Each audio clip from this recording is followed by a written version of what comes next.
Hello and welcome to another episode of Homemade Healthy. I am your host, Rob, and I am here with my wonderful wife, Lisa. Darling, what are we cooking up for our friends today? Today we are making cornbread, and I use that in quotations because there's no corn or cornmeal involved. This is a low-carb, gluten-free recipe, and this is actually good for people who have tree nut allergies because it's made with coconut flour if you don't have cross-reactivity. So we're gonna start with our dry ingredients. This is only 6 ingredients, so you're gonna love how easy this is. But before we even get excited about the ingredients, we need to get the cast iron pan ready to go. So I actually have my grandmother's cast iron, and we're gonna use coconut oil in the pan to get it ready so it doesn't stick. And this is a Sam-size coconut Oh yeah, oil. and we go through it. It's cool in the house today, so it's actually solid. Coconut oil at 76 degrees is actually liquid. So don't be shy. Don't be shy. It's good fat. Good fat, people.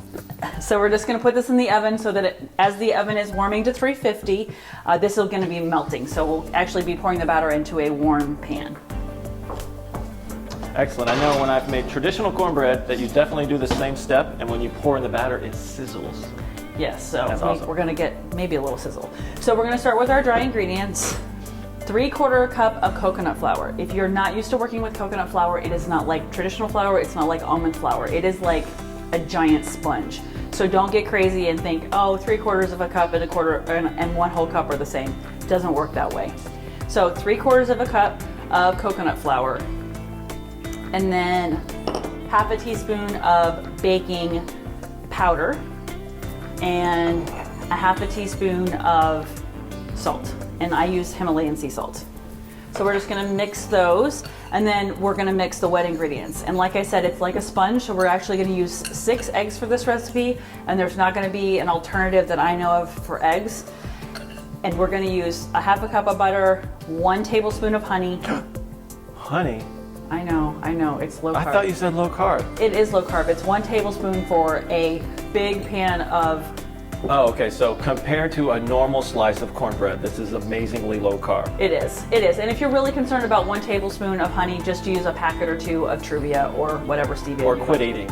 Or That's an option too. right. So we try not to get too excited about a tablespoon of honey. We just like to up the flavor, but you can make it however you like. It's your recipe. Excellent.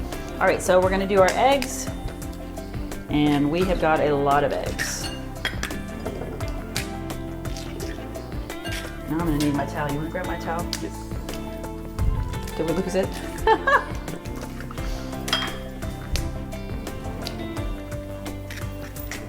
All right, 6 eggs, and we're going to mix those up a little bit with the butter.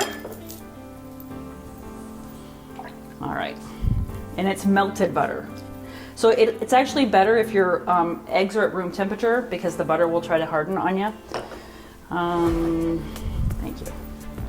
Okay, so, and our honey.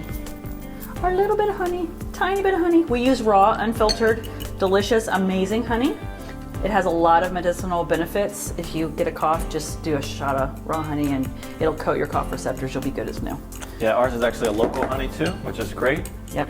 Definitely recommend heading out to your farmer's market and get some local honey. All right, so we're just gonna mix this together, make sure your yolks are all broken and you get it incorporated. And then I like to make a well into the dry ingredients, and this is gonna be a sponge. You're gonna be surprised if you've never worked with coconut flour how fast this gets absorbed. So put that in and get all the liquid we can for our sponge. Okay. So if you've ever experimented with coconut flour, you will have some interesting results. You will make something that maybe looks great, and if you don't get the proportions right, it will suck all the moisture out of your body and you will end up like a mummy. So just be careful.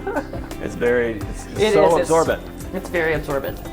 On the other hand, if you're making something with almond flour and you realize you put too much of something liquid in, you can put a tablespoon of coconut flour and it will straighten it right up. So, see, that's an extra free tip. Look at that. Free tip. All right. Doesn't have to be perfect. All right. So we're gonna take our pan out of the oven. Oh, look at that coconut oil is already melted in there. We got a nice little I don't know, pond almost? Yeah, it's a nice glaze. Yeah, it's a nice glaze, that's right.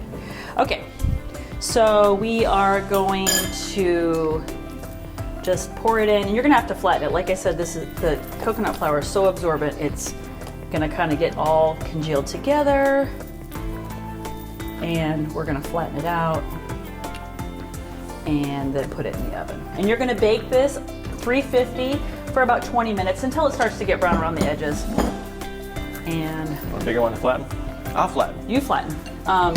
And don't touch the pan handle like I almost did after you pull it out of the oven. It's gonna be hot. So we're gonna wrap that up and just flatten it around the edges. We like this with chili. It's delicious. After it comes out of the oven, you put more butter on it. And if you aren't all the way low carb, then you can do some honey on it or a little bit of low sugar jelly. Anyway, amazingly delicious. How do those edges look? Am I pushing it enough? You're doing fine, Okay. yeah. And don't worry, because coconut flour is so absorbent, there's a flat, kind of spread that over, yeah. Okay. Because it's so absorbent, there won't be any oil, or it won't feel oily at all when it comes out of the oven. And this is a good experiment to trick your friends who don't try stuff like this and see what they say. You never know. Excellent, so we're gonna let that cook about 20 minutes. Like I said, keep an eye on it. When the edges start to get brown, it's ready to come out and eat. It's delicious. Okay, so we'll be right back when this is ready, and you guys will check it out. It's gonna be great. Hang in. Okay, now we've pulled it out of the oven and cut it into 8 pieces. You can do 6, you can do 4, I guess, if you're really hungry. And we put it on a plate. It's delicious. We really like it with a big slather of butter on it. So, delicious. So remember, you guys, you can follow us at Homemade Healthy Official on Instagram, or on Snapchat. You can get some behind-the-scenes stuff at Homemade Healthy on Snapchat. And we're going to be posting more as we make more episodes, so that'll be a great chance for you guys to see what's going on, see what's coming up next. Are you ready? Yeah. Oh, it's nice. It's warm. Look at that consistency. That's nice. Thank you. Let me see. It's good. It's great. Grain-free alternative to cornbread. All right. Thank you for watching Homemade Healthy with us today. I've been your host, Rob, and this is my wife, Lisa. And just stick around, check out some more videos. Don't forget to subscribe and leave a comment. All right? Bye. Bye.